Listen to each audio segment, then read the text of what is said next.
Hi friends, welcome to our channel. ముందుగా అయితే అందరికి నమస్కారం అండి. ఆంధ్రప్రదేశ్ రాష్ట్ర వ్యాప్తంగా ఉన్నటువంటి దివ్యాంగులకు సంబంధించి ఒక తాజా సమాచారం అయితే రావడం జరిగిందండి. ఒక రకంగా అదిరిపోయే శుభవార్తనైతే చెప్పుకోవచ్చు.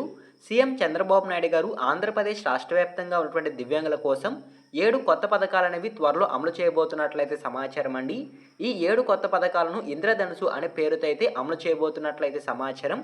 ఈ ఇంద్రధనుసు పథకాలు ఏంటి, ఏ విధంగా అమలు చేయబోతున్నారు, ఎవరికి లబ్ధి పొందే అవకాశం ఉంటుంది, ఏ విధంగా దరఖాస్తు చేసుకోవాలి అనేటువంటి పూర్తి సమాచారం తెలియజేస్తానండి. ఈ వీడియోని ఎక్కడ స్కిప్ చేయకుండా చూడండి, అప్పుడే మీకు పూర్తి సమాచారం అర్థమవుతుంది.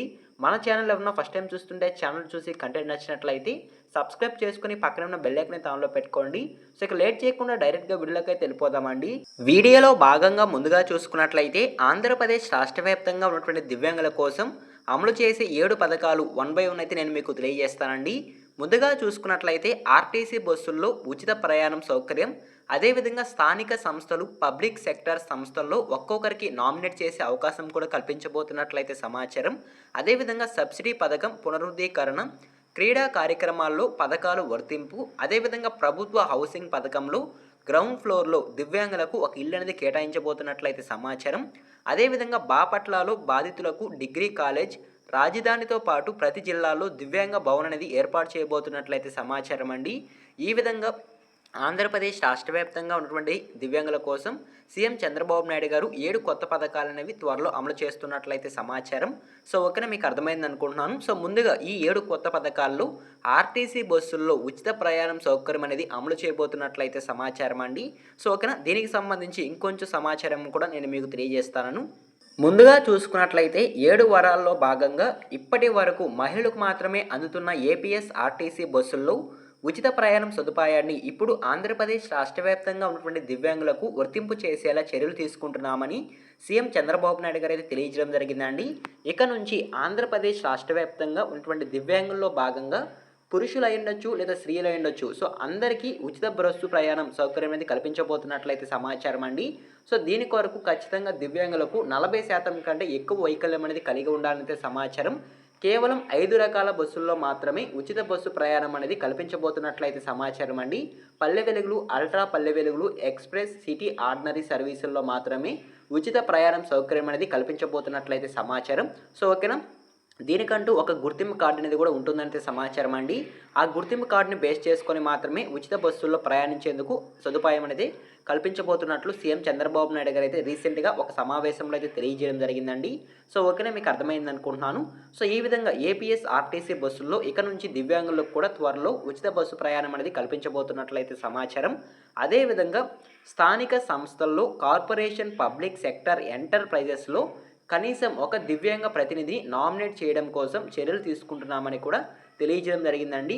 అదేవిధంగా ఆర్థిక సబ్సిడీ పథకాన్ని ఎస్సీ, ఎస్టీ, బీసీ, అదేవిధంగా మైనారిటీలకు అందించుతున్నట్లుగానే ఇప్పుడు దివ్యాంగులకు కూడా మళ్ళీ ప్రారంభిస్తున్నట్లయితే సమాచారం అండి.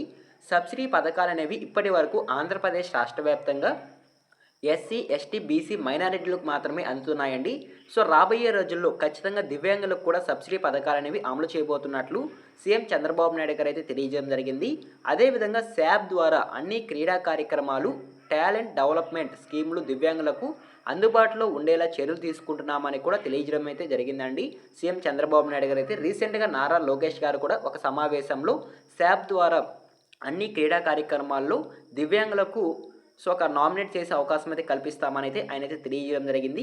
సో ఓకేనా, సో ఈ విధంగా దివ్యాంగులకు సంబంధించి క్రీడా కార్యక్రమాల్లో కూడా పాల్గొనే అవకాశం అయితే కల్పించబోతున్నట్లయితే సమాచారం. అదేవిధంగా బహుళ అంతస్తులు కలిగి ఉన్న ప్రభుత్వ హౌసింగ్ ప్రాజెక్టులో దివ్యాంగులకు గ్రౌండ్ ఫ్లోర్లో ఒక ఇల్లు అనేది కేటాయించుతున్నట్లయితే సమాచారం అండి. సో ఓకేనా, సో ఏవైతే టిట్కో ఇల్లు, అదేవిధంగా 2 సెంట్లు 3 సెంట్ల ఇల్లు, పిఎంఏవై ప్రధానమంత్రి ఆవాస్ యోజన గ్రామీణ్ 2.0 ఇల్లు సో ఏవైతే ఉన్నాయో సో వాటిలో దివ్యాంగులకు గ్రౌండ్ ఫ్లోర్లో అంటే కింద అంతస్తుల్లో ఒక ఇల్లు అనేది కేటాయిస్తున్నట్లయితే సమాచారం అండి. సో వారికి సెకండ్ ఫ్లోర్, అదేవిధంగా థర్డ్ ఫ్లోర్లో కనుక ఇల్లు కేటాయించినట్లయితే సో వాళ్ళు వెళ్ళడానికి కష్టంగా ఉంటుంది కాబట్టి సో వారికి గ్రౌండ్ ఫ్లోర్లోనే ఒక ఇల్లు అనేది కేటాయిస్తున్నట్లయితే సమాచారం అండి. సో ప్రభుత్వ హౌసింగ్ ప్రాజెక్టులో దివ్యాంగులకు గ్రౌండ్ ఫ్లోర్లో ఒక ఇల్లు అనేది కేటాయించుతున్నట్లయితే సమాచారం. సో ఓకేనా, గృహ వసతులు కూడా దివ్యాంగులకు ప్రభుత్వం అయితే కల్పించుతుందండి. అదేవిధంగా బాపట్లలో ప్రస్తుతం ఉన్న ప్రభుత్వ పాఠశాల, జూనియర్ కాలేజీతో పాటు వినికిడి లోపం ఉన్న విద్యార్థుల కోసం ప్రత్యేక డిగ్రీ కాలేజ్ అనేది కూడా ఏర్పాటు చేస్తున్నట్లయితే సమాచారం అండి.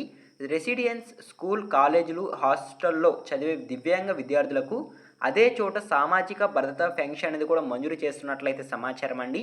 సో ఓకేనా. సో ఎవరైతే విద్యార్థులు హాస్టల్లో చదువుతూ ఉంటారో, సో వారి యొక్క విద్య అనేది హాస్టల్లో కొనసాగిస్తూ ఉంటారో, సో వారికి కనుక దివ్యాంగ లక్షణాలు, సో వినికిడి లోపం కానీ లేదా సో కండరాల లోపం కానీ, సో ఈ విధంగా గాను ఏమైనా సమస్యలు కనుక ఉన్నట్లయితే, సో వారికి 40% కంటే ఎక్కువ కనుక సమస్యలు కనుక ఉన్నట్లయితే ఖచ్చితంగా సో వారికి పెన్షన్ అనేది పంపిణీ చేయడం జరుగుతుంది అనేది ప్రభుత్వం అయితే తెలియజేయడం జరిగిందండి. అదేవిధంగా రాష్ట్ర స్థాయిలో అమరావతిలో దివ్యాంగ భవన్ అనేది ఏర్పాటు చేయబోతున్నట్లయితే సమాచారం అండి. దివ్యాంగులకు సంబంధించి ఒక ప్రత్యేక భవన్ అనేది కూడా ఏర్పాటు చేస్తున్నట్లు సీఎం చంద్రబాబు నాయుడు గారు అయితే తెలియజేయడం జరిగిందండి. సో ఓకేనే, మీకు అర్థమైంది అనుకుంటున్నాను. సో ఈ విధంగా దివ్యాంగులకు సంబంధించి సీఎం చంద్రబాబు నాయుడు గారు 7 రకాల వరాలను అయితే ప్రకటించడం జరిగిందండి. ఈ 7 రకాల వరాలను త్వరలోనే అమలు చేయబోతున్నట్లయితే సమాచారం అండి రాష్ట్ర వ్యాప్తంగా అయితే. సో ముఖ్యంగా దివ్యాంగుల కోసమే ఈ 7 పథకాలు అనేవి ప్రారంభించబోతున్నట్లయితే సమాచారం. సో ముందుగా అయితే ఉచిత బస్సు ప్రయాణం అనేది కల్పించబోతున్నట్లయితే సమాచారం అండి. సో ఓకేనా, మీకు అర్థమైంది అనుకుంటున్నాను. ఈ విధంగా దివ్యాంగులకు సంబంధించి ఒక తాజా సమాచారం అయితే రావడం జరిగిందండి. ఈ ఇన్ఫర్మేషన్ మీకు నచ్చినట్లయితే లైక్ చేయండి. ఇలాంటి లేటెస్ట్ అప్డేట్స్ కొరకు మన ఛానల్ని సబ్స్క్రైబ్ చేసుకుని పక్కన ఉన్న బెల్ ఐకాన్ని ఆన్లో పెట్టుకోండి. మీరు లైక్ చేయడం ద్వారా ఈ వీడియో అనేది మరికొందరికి రికమెండ్ అయ్యే అవకాశం ఉంటుంది. వాళ్ళు కూడా యూస్ఫుల్ ఇన్ఫర్మేషన్ తెలుసుకుంటారు. కాబట్టి ఖచ్చితంగా లైక్ చేయండి. అదేవిధంగా మన టెలిగ్రామ్ ఛానల్ కూడా ఫాలో చేయండి. టెలిగ్రామ్ ఛానల్లో అప్డేట్స్ అనేవి ఎప్పటికప్పుడు మెసేజ్ రూపంలో పోస్ట్ చేయడం జరుగుతుంది. ఎవరికైనా ఇంట్రెస్ట్ ఉంటే డిస్క్రిప్షన్లో లింక్ అనేది అవైలబుల్గా ఉంది. ఒకసారి విజిట్ చేసి నచ్చితే ఫాలో చేయండి. సో ఇక లేట్ చేయకుండా మరొక ఇంట్రెస్ట్ పడితే మీ ముందుకు వస్తాను. అంతవరకు జై హింద్.